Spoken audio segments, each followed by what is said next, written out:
Good day mga ka-tower, panibagong video naman tayo.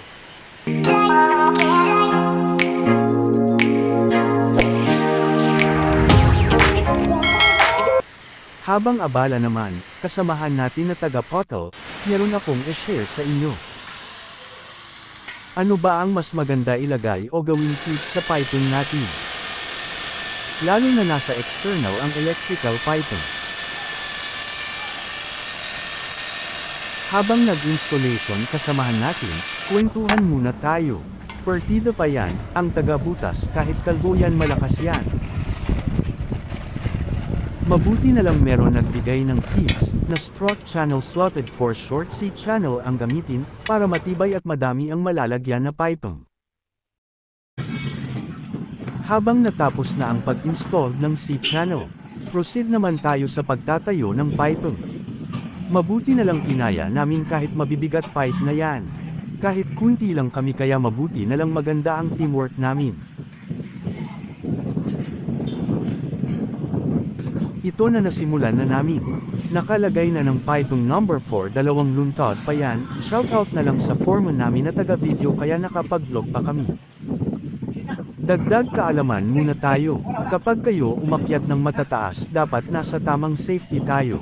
Dapat magsuot tayo ng harness mga ka-tower. Shoutout na lang sa taga-hila para maangat ang piping.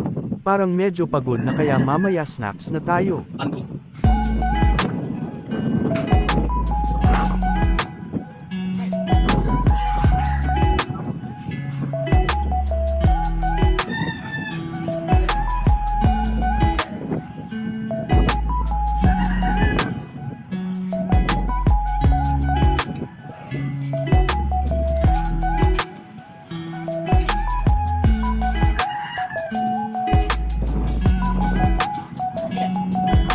Habang nahihirapan ako humingi na ako ng rescue ni Kalbo.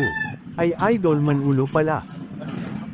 Kaya pala nahirapan ako dahil hindi pala nakakantonado, mabuti na lang nakapag-signal sila.